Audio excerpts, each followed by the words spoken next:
These reels of film were missing for decades. Nobody guessed that Hitler's second-in-command had a secret passion. Films from his private collection show him in his favorite role. At the height of his power, midst the cheering masses, Hermann Göring's reception in Austria in May 1938.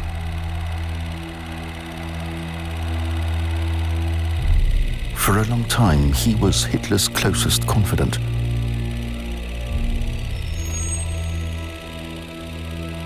As commander-in-chief of the Luftwaffe, Göring created a powerful weapon.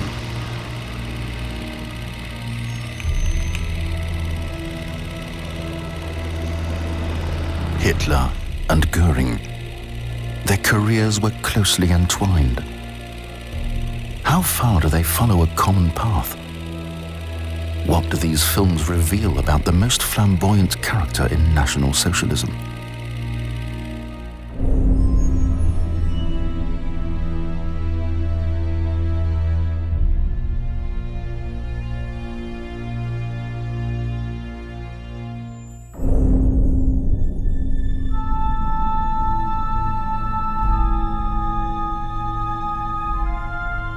Schorfheide, north of Berlin. Idyllically located between lakes and forest, Göring's castle-like residence once stood here. Karin Hell. The residence of a man who said about himself, "I am indeed a Renaissance man. I love splendor." He wants to be the jovial face of dictatorship. But Hermann Göring, Marshal of the Third Reich, was involved in everything for which the regime was responsible. Elimination of political opponents, millionfold crimes, a murderous world war.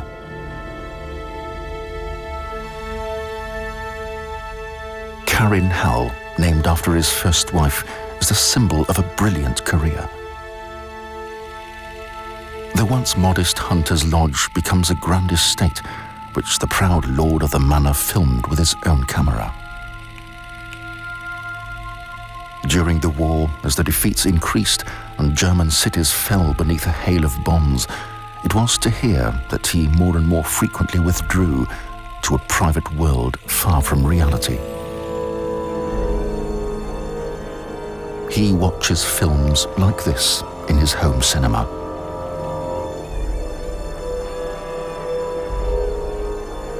The population suffering under the bombings, the Luftwaffe's immense losses, the millions of victims, all his unfulfilled promises, such images distract. "At least we lived well for 12 years, he will say later. In 1945, following Hitler's death, Göring, a prisoner of war, is the highest-ranking living Nazi. He's taken to a camp for German war criminals who are to be tried in front of an Allied court. He will never acknowledge his responsibility, not even at the Nuremberg trials. You must plead guilty or not guilty. Bekenne mich im Sinne der Anklage. I plead not guilty. In the end, he takes the law into his own hands with poison.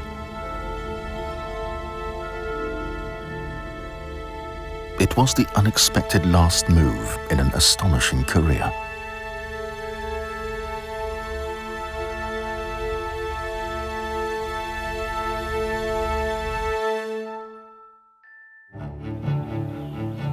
Hermann Wilhelm Göring, the son of a former colonial civil servant, grows up in an old knight's castle in South German Franconia.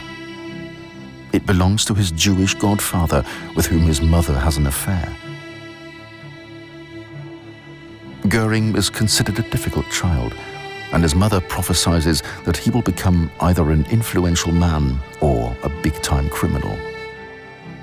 "If you want to understand my brother," said his sister Paula, "you must go to Feldenstein Castle, where he spent his romantic youth reading the sagas and playing knights day in, day out." Even as a child, Göring enthused about all things military. "If there is a war," he said, "I will sure to be a credit to the name of Göring."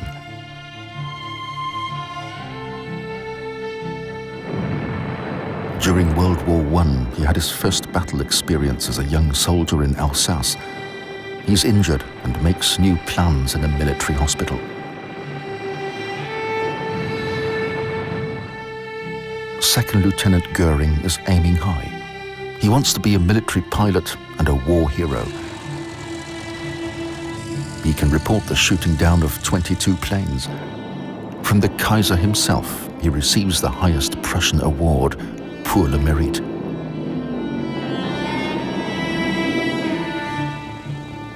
As the last commander of the legendary Richthofen fighter squadron, he becomes known throughout the country. But defeat puts an end to his breathtaking career. His world falls apart.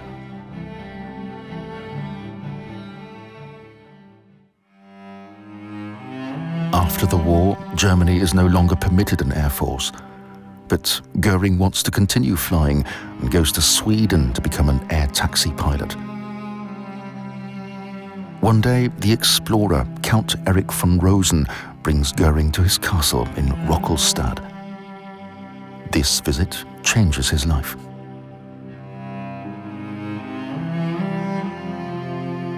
He meets Karin to be his first wife. She leaves her husband and children and marries Göring, the World War I fighter pilot, a scandal for society at the time. After Karin's death in 1931, Göring cultivates her memory. He names his yachts after her. There are paintings of her and even a room to her memory.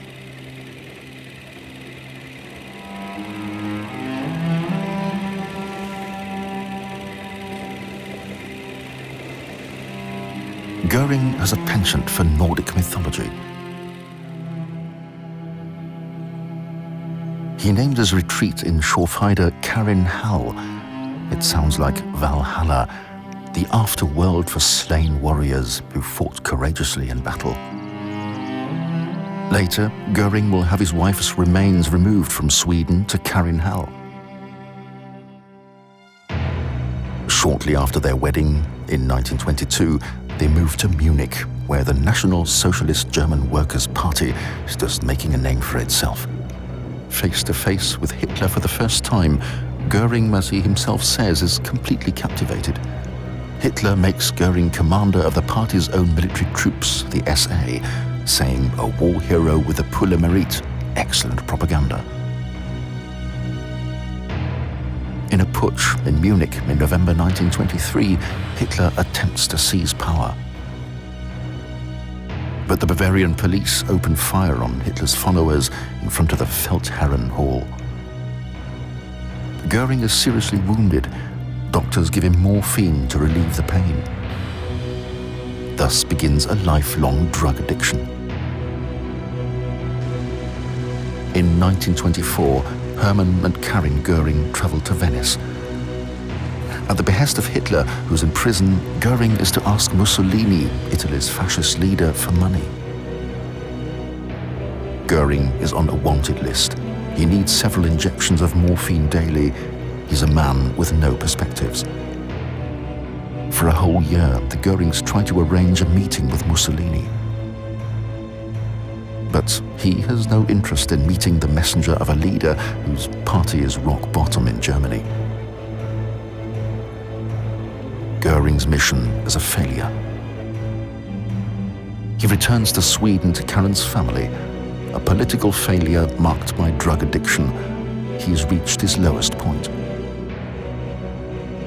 The doctor in a psychiatric hospital describes him as suicidal, depressive, egocentric, a hater of Jews. Released from prison in Germany, Hitler sets about attaining power by other means. Göring is determined to get involved. He's back in Germany in 1927, seemingly restored to health, determined to bring about the downfall of the Weimar Republic at Hitler's side. The political atmosphere is charged. the world economic crisis gives rise to fears about the future and mass unemployment. Hitler's followers and communists battle on the streets. Hitler appoints Göring his plenipotentiary in Berlin because the highly decorated war hero has excellent contacts to the aristocracy and to the world of high finance. In 1932, the Nazis become the most powerful party in the Reichstag and Göring president. That Hitler is able to seize power is also due to his helper, Göring. As Minister for the Interior in Prussia, Göring immediately begins to clamp down on political opponents. Shortly afterwards, the Reichstag is burning. The causes of the fire are disputed, though the consequences are decisive. Fundamental rights are suspended, persecution becomes legal. Jewish businesses are boycotted. The SA hunts down communists and social democrats, and the construction of wild concentration camps begins. From the 11th of April 1933, Göring is Minister-President of Prussia. Elected to this high office by a majority of the representatives of the German people and as the candidate of the strongest party, I am determined to run this office for the utmost benefit of the German people.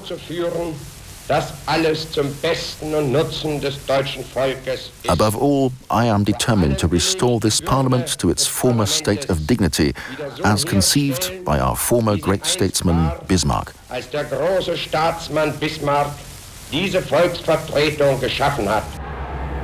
Göring founded the Gestapo, the secret police, and he takes on a key role in the establishment of the dictatorship.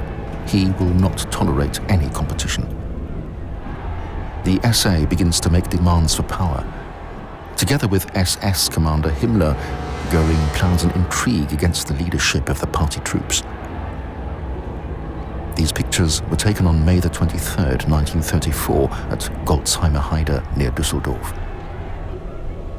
Göring commemorates Albert Leo Schlageter, a member of German paramilitary resistance troops shot by the French in 1923. Just a month later, on the night of the Long Knives, 200 people are murdered, including all the prominent members of the SA and their leader, Ernst Röhm. Göring retreats to his house at Obersalzberg in close proximity to Hitler. The dictator admires the ruthlessness of Göring's actions and appoints him his successor should he himself die. Hello, Caesar. You coming to visit me? Have you had your meal? You full up? Go on, jump. I have no conscience, says Göring. Adolf Hitler is my conscience. Following Röhm's murder, his reputation abroad becomes as bad as ever. Caricatures portray him in a bloody butcher's apron, wielding an axe. But Göring wants to be seen differently. He wants to engage in foreign policy and knows that such an image will make things difficult. He wants to be popular, adored by the masses, like here in Austria in May 1938. He leaves the Gestapo and the police in the hands of Himmler, Heydrich and the SS. Göring, second in command after Hitler, wants to enjoy power and take on a representative role. For this purpose, Hitler places a special fund at his disposal and at state expense makes him a present of a house. What was initially a Swedish-style modest log hut becomes Karin Hall, the splendid residence at Schorfheide. These pictures are also from among Göring's private possessions. Diplomats and state visitors are entertained here.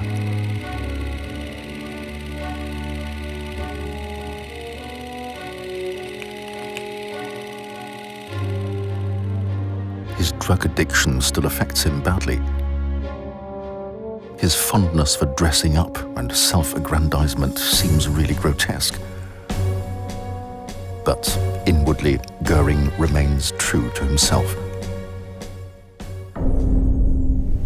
it is forbidden for German nationals or other blood-related persons to marry Jews. Anti-Semitism becomes the word of law. The Nuremberg race laws are announced by Göring in passing at the party rally in 1935. Of all the high offices which Göring stockpiles, one is of particular importance to the former fighter pilot, Reich Air Minister, with a brief to build up a new air force. In 1935, at the party rally, Göring presents the weaponry which has been manufactured secretly over the past years. The Treaty of Versailles is broken openly in front of the eyes of the world. At the end of the year, Göring has 1,800 planes at his command.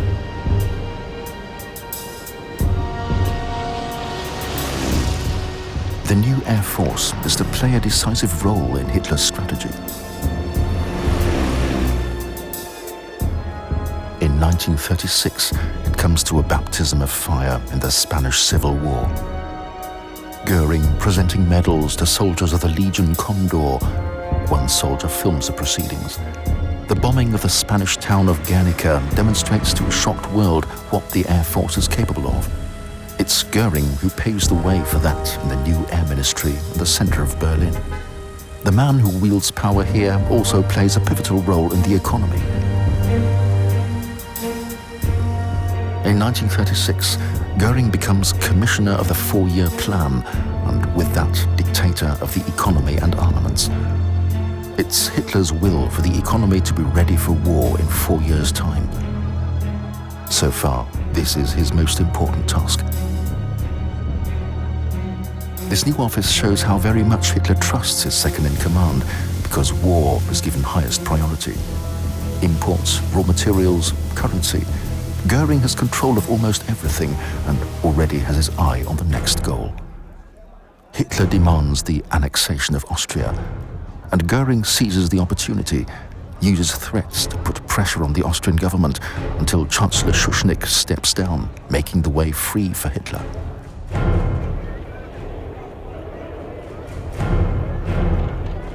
On the 4th of April 1938, Kärnten's chief forester Aurelius Meyer films Hitler's arrival in Klagenfurt. Private film footage shows Hitler's return staged as a triumphant procession throughout the land.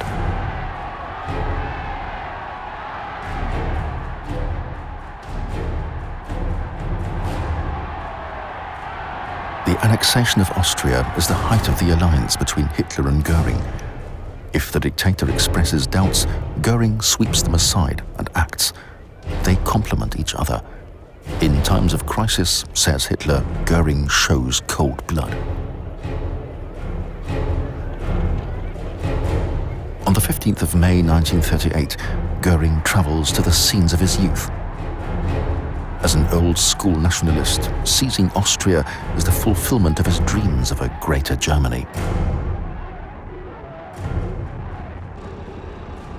Here too, though, unobserved by the cameras, Jews and political opponents are humiliated on the streets and arrested.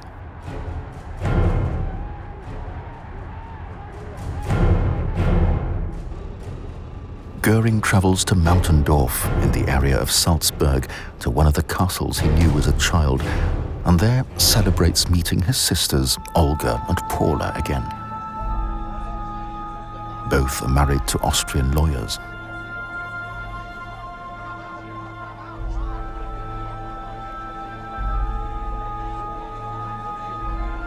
Göring scents great business opportunities in the annexation of Austria.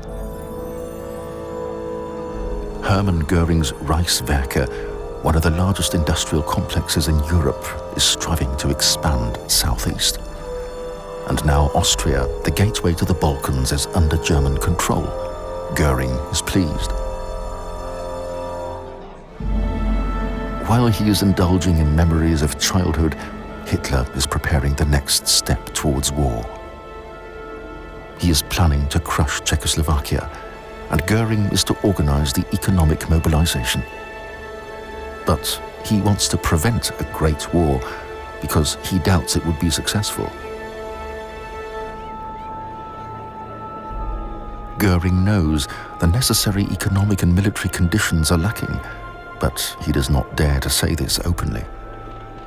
On the contrary, in front of representatives of the aviation industry, he seems confident that there will be a huge mess up and that we will have to go into a great war, which I would not shy away from. Germany would then be the #1 power in the world and would have control of the world markets and be a wealthy country. But we would have to take a risk, says Göring.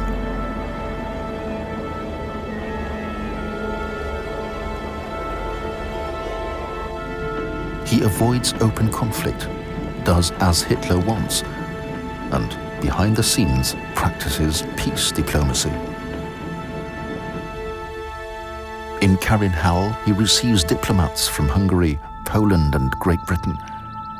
First and foremost, Göring wants to improve relations with London.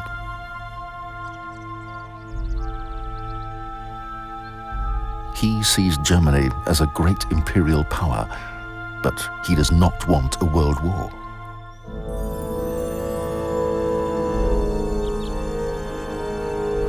In September 1938, at the Munich conference, Göring presents the text of a treaty designed to maintain the fragile peace for the moment. For this, Hitler will criticize him severely. October 1938, German troops march into the Sudetenland, as stipulated in the Munich Agreement. But Hitler wants more than what he calls flower wars.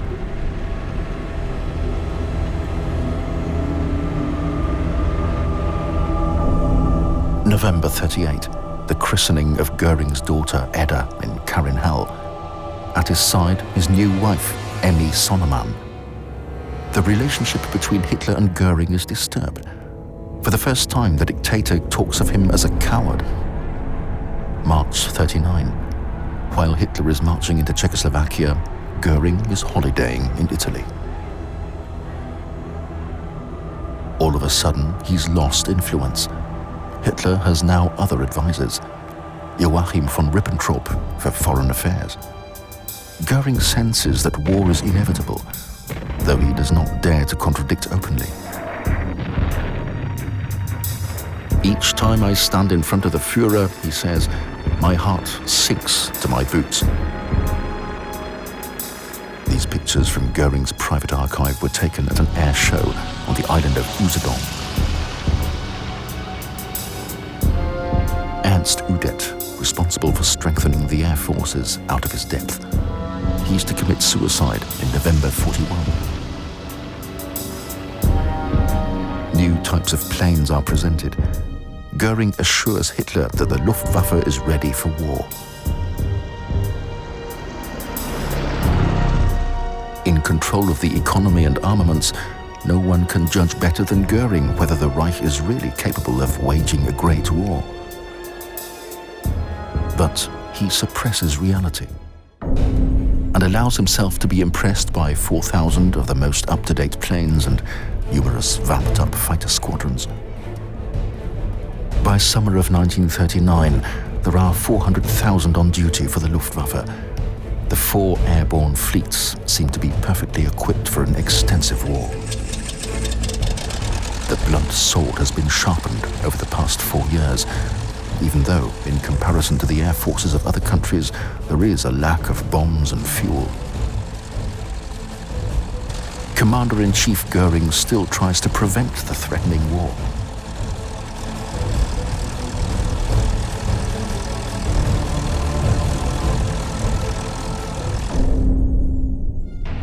June 1939 in Berlin. The capital is being decorated for the reception of the Legion Condor. It is the eve of World War II. We should stop playing poker, Göring almost pleads to Hitler. The answer was, I have always played poker. In Spain, 5,000 German soldiers helped Franco to victory in his attempt for power, a trial run without too many losses. Now, something of a far more terrible dimension is threatening. Göring holds secret talks with England. He wants to preserve peace and to continue living a life of luxury and splendor, just like a man of the Renaissance. He has a lot to lose.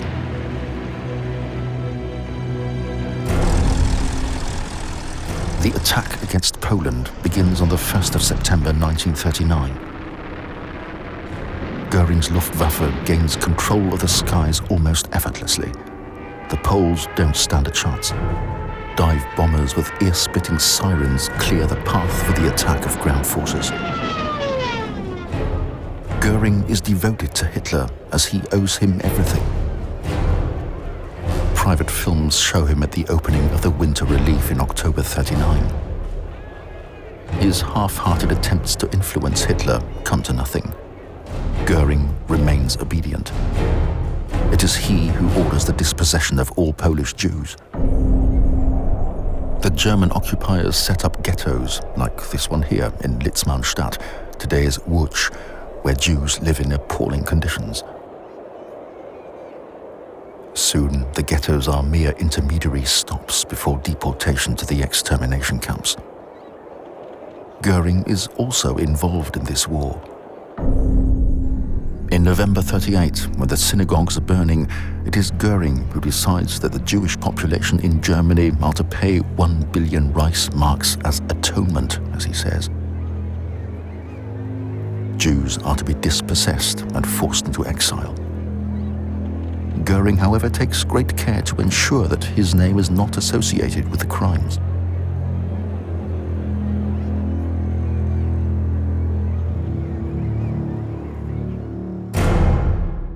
In the French campaign, the Luftwaffe shows distinct signs of weakness. The British Expeditionary Force has withdrawn to Dunkirk on the Channel coast. Göring promises that his planes will destroy the Allied troops, but things turn out differently. 338,000 British, French and Belgian soldiers managed to flee. Had Göring been able to keep his word, there would have been little chance of England preventing a German invasion.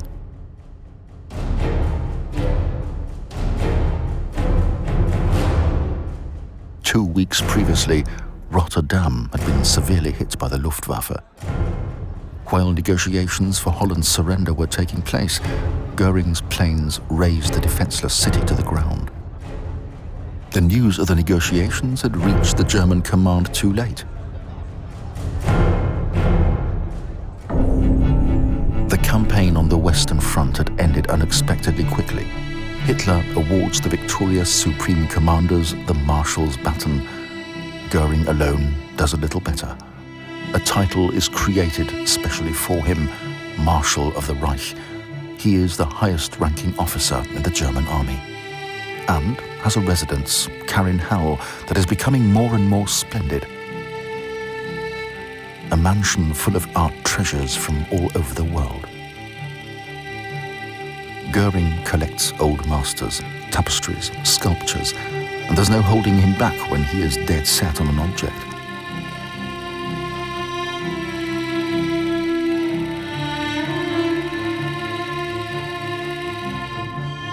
To him, France's defeat means rich opportunities for plunder. Paris is full of art, and the man who is second in command in the state comes to take whatsoever he desires. The Louvre, sacred to every lover of art. For Göring, nothing more than a self-service department store for art. On his shopping list, great names such as Rubens, Velázquez, Cranach the Younger, Cranach the Older.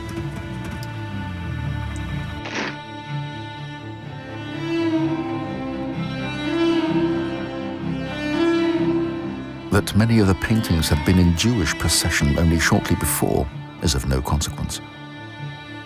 Göring, the collector, does not negotiate. In most cases, he alone determines the price. Then he has his shopping loaded onto a special train to be brought to Carinhall. There is something addictive in the way he collects for his Hermann Göring Museum, erecting a memorial to himself.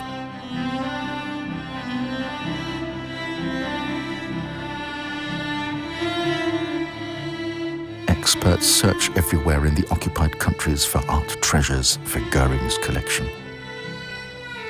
Any owner refusing to cooperate puts his life at risk. Following the campaign on the Western Front, the Luftwaffe has bases in the Netherlands, Belgium, and the north of France. The British Isles are within reach. Hitler wants to invade England, and Göring's Luftwaffe is to achieve air supremacy and bomb the island into submission. Göring believes that his planes can destroy the Royal Air Force in just 5 weeks. A visit to an airbase in France in the summer of 1940 with Göring's old World War I comrade Bruno Lotzer, an Air Force general left of Göring. They've known each other since September 1914. Lotzer's vivid reports of air warfare attracted Göring to the Luftwaffe at the time. Now, in 1940, Göring says Lotzer is his laziest general. Nevertheless, he leaves him be because, as Göring says, "I need someone to drink a bottle of red wine with in the evening."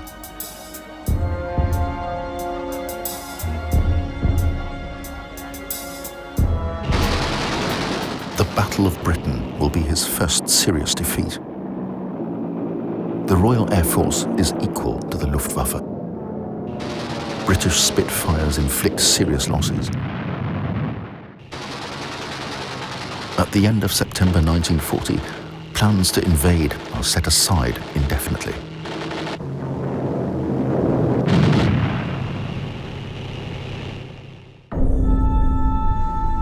Commander-in-Chief of the Luftwaffe withdraws from public view.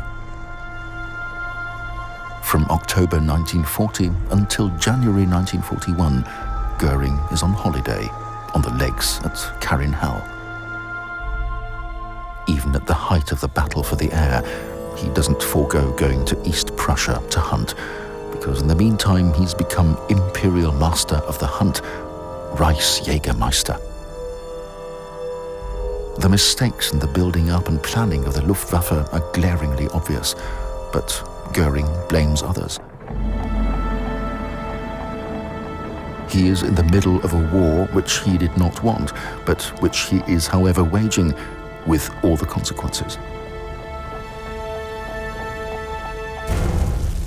The 22nd of June 1941. With the attack on the Soviet Union, the war of annihilation demanded by Hitler begins. Göring is well informed about the shootings of civilians behind the front line. What is more, in the spring of 41, he gave Reinhard Heydrich, chief of the SS Security Service, orders to draw up a set of guidelines for troops on who to put in front of a firing squad, above all political officers and Jews. Millions of Soviet prisoners lose their lives in this war.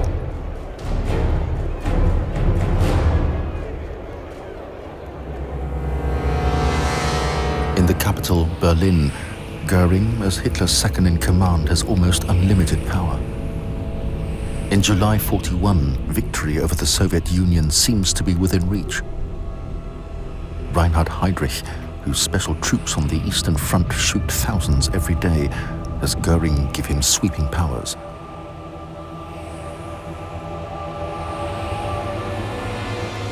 Göring orders Heydrich to prepare the way for the final solution of the Jewish question in German areas of influence in Europe. Everywhere in Germany, the deportations begin.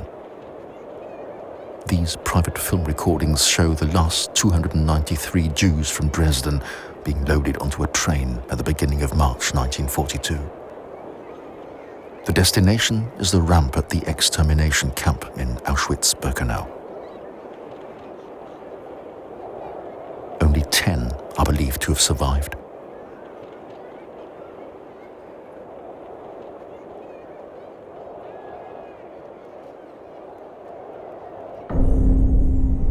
Göring's signature is a further step towards organized murder. But officially, he doesn't want to have anything to do with the crimes at all.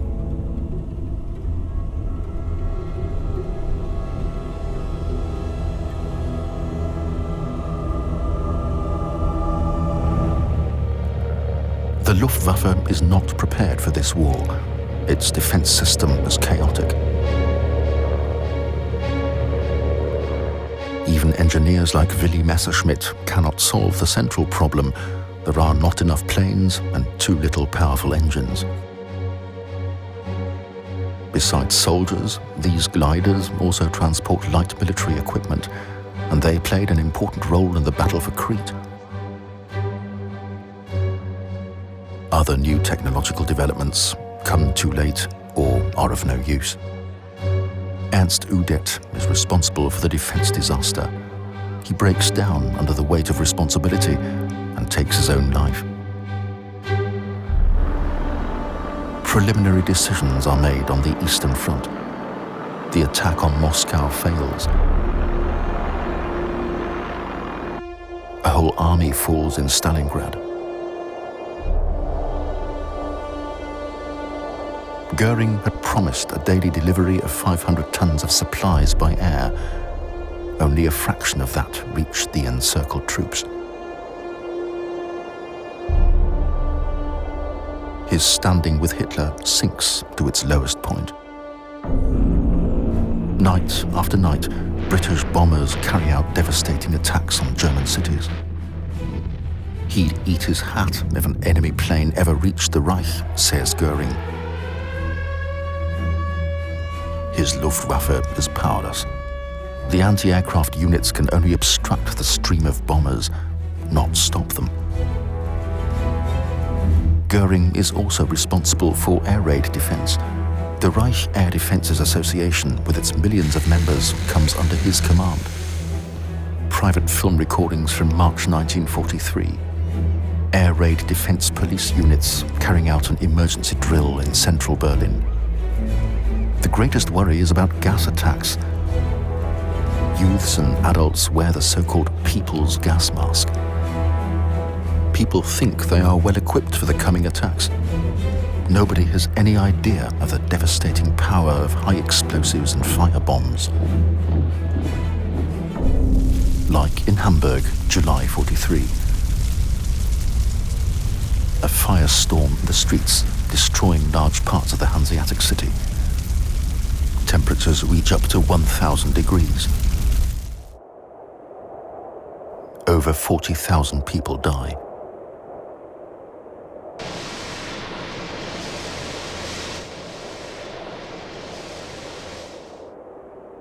How will Göring react to such a catastrophe? He seems unperturbed, lethargic. He doesn't make any decisions.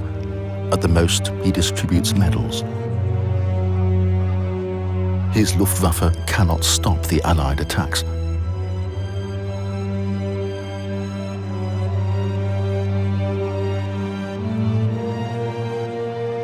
Technical developments such as airborne radar, the so-called Liechtenstein sets, bring short-term benefits to aerial warfare.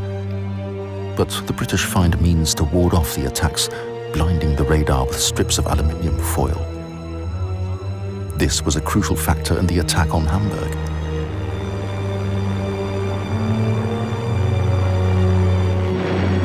The attacks are also directed at the civilian population, designed to demoralize them.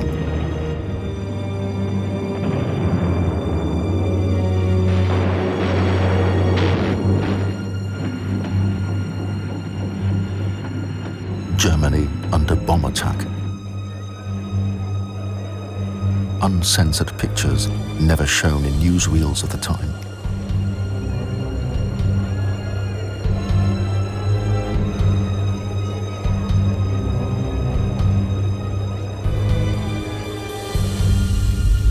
Air supremacy on the Eastern Front has been long lost, while Göring is holding court in Karinhell and showing off his latest art acquisitions.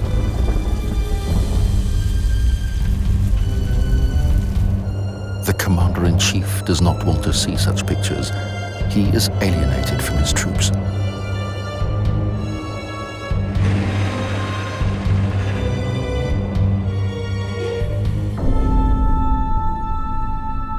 Hunting interests him more than anything.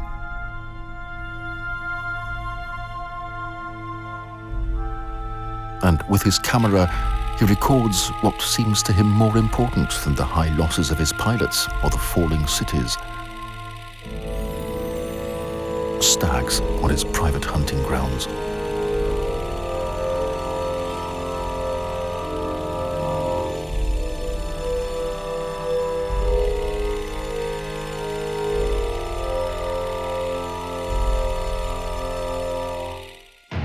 Since spring of 1944, the US Air Force has control of the air over Germany. Göring's fighter planes can do little against this superior strength. There is a lack of everything: engines, petrol, pilots. Above all, a lack of clear decisions coming from above. The bombing reaches its destructive climax. As yet, Hitler's Berghof escapes the attacks. The warlord is outraged by the defeat of the Luftwaffe and the empty promises of his designated successor. In May 1944, American forces bomb the fuel industry. The backbone of German war industry is broken.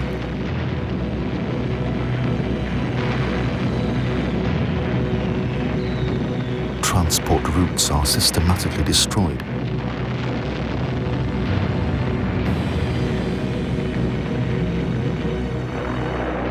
When the Allies land in Normandy on the 6th of June 1944, the German Luftwaffe plays no role.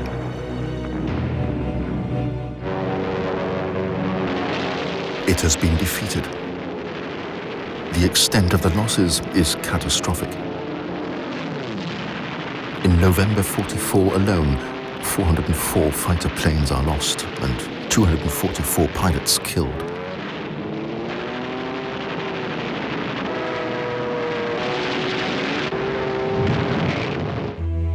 Some sort of miracle weapon might turn the tide.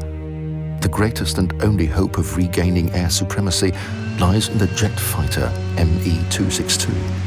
1,400 of these jets are delivered to the Air Force, but more than 200 never leave the ground. But even the greater number of jets would have been powerless against the superior strength of the fleet of bombers.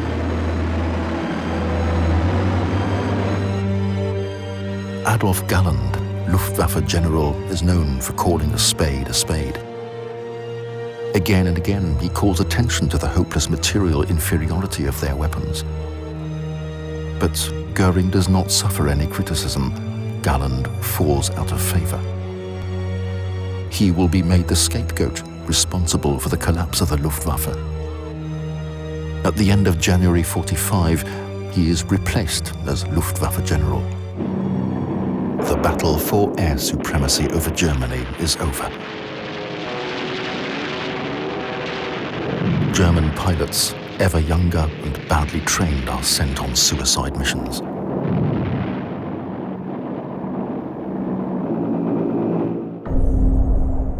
At the end of the war, Göring withdraws to Berchtesgaden. In Berlin, the Red Army is fighting its way towards Hitler's bunker in the city center.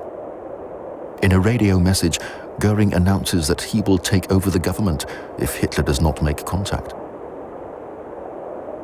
The second-in-command thinks that his time as successor has come.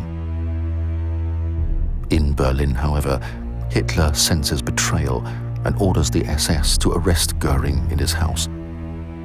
He is divested of all his offices. As the US Army is approaching Obersalzberg, the SS brings Göring to Mautendorf in Austria, to one of the castles of his childhood. After Hitler's suicide, he plans to negotiate with US General Eisenhower.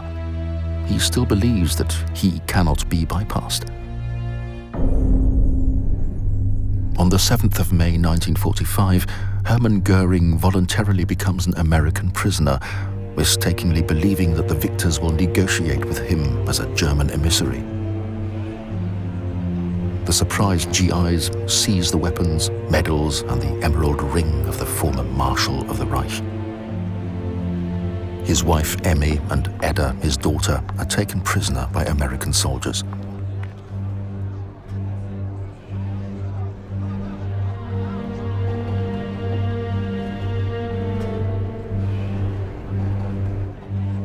Despite arrest, Göring's self-confidence is unbroken.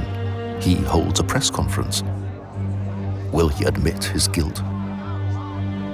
He had had no idea about what was happening in the concentration camps, says Göring. It's all Himmler's doing. He, as Marshal of the Reich, would never have permitted such atrocities. Not a trace of remorse.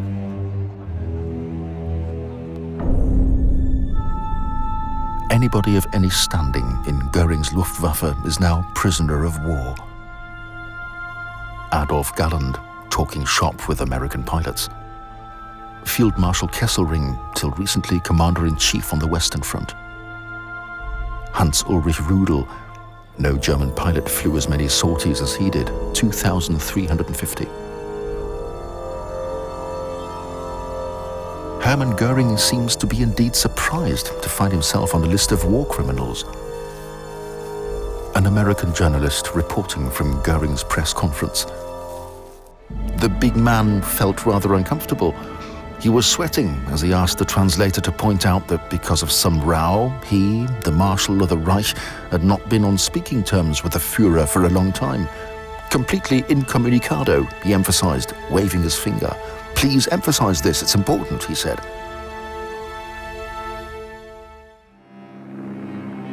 Göring, the highest-ranking living Nazi, is brought to Nuremberg. In the city where once the party rallies were held and now laid waste by carpet bombing, the most important war criminals are to stand trial before an Allied court. Nuremberg had been singled out for air attacks and was a wasteland of ruins.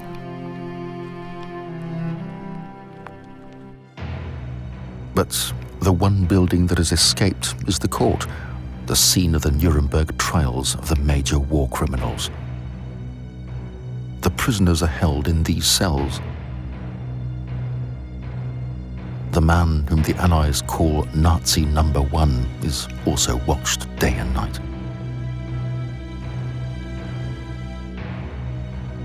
Göring, who until recently swallowed dozens of pills, is off drugs and on a diet. On the 25th of November 45, Göring enters the courtroom.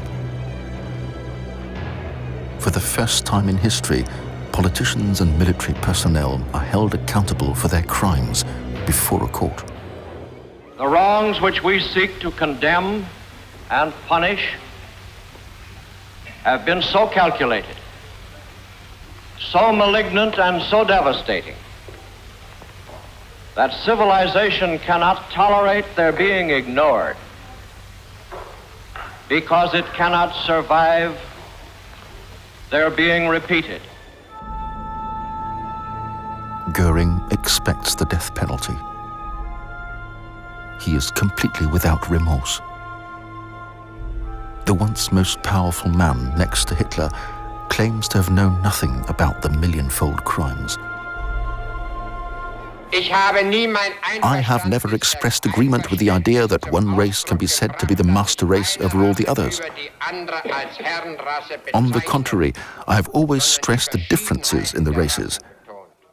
You did prohibit all During the cross-examination, the American chief prosecutor, Robert Jackson, tries to corner the accused, but with Göring, it always leads to a dead end.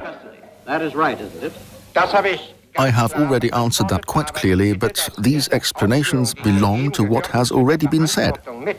And your counsel will see to that. Self-confident and verbose, Göring plays to the gallery one last time and accuses the Allies of having done the same things as the Nazis. His goal is to leave a positive image of himself for posterity.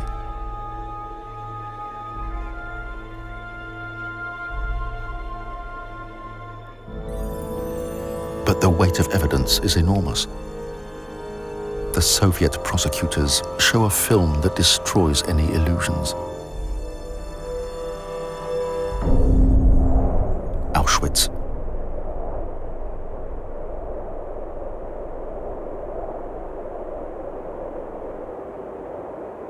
The most appalling crime against humanity ever. A Amongst others, it is Göring who's responsible.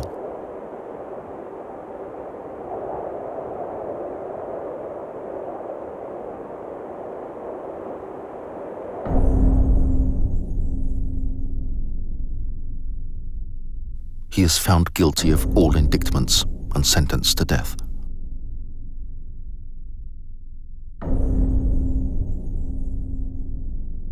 Right to the bitter end, he shows no sign of remorse. But all of these things were necessary things, as I understood you, to protect... Yes, these things were necessary because of what we were up against. The judgment did not affect him in any way, Göring told the American court psychologist. The execution is to be held on the 16th of October 1946. He plans his last coup and writes a letter to the prisoner commander. He had 3 capsules of poison in his possession when he was brought to prison. I put the first one in my clothes so that it would be found when I was searched. I hid the second one so well in my cell that it could not be found in spite of the frequent and thorough searches. I had it with me at the court sessions in my boots. The third capsule was in my small toilet bag in a round pot of skin cream. It was downright impossible to find. This hidden capsule of poison was Göring's final secret.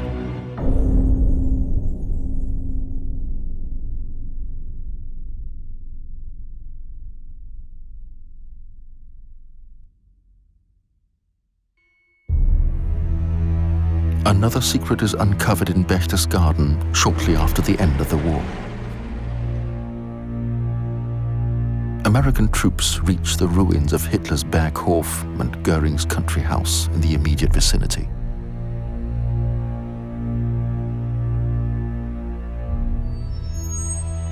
Göring's mountain guide befriends a GI and gives him rolls of film from Göring's private property as a souvenir.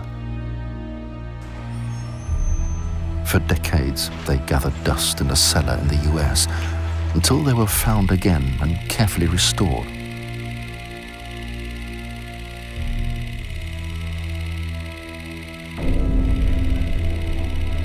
Göring's private films show key scenes in the life of the most powerful man after Hitler in the NS dictatorship.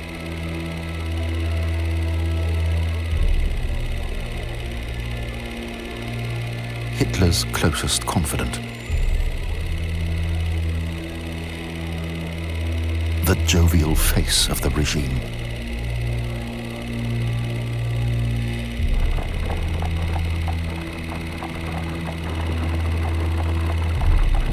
A man with many faces.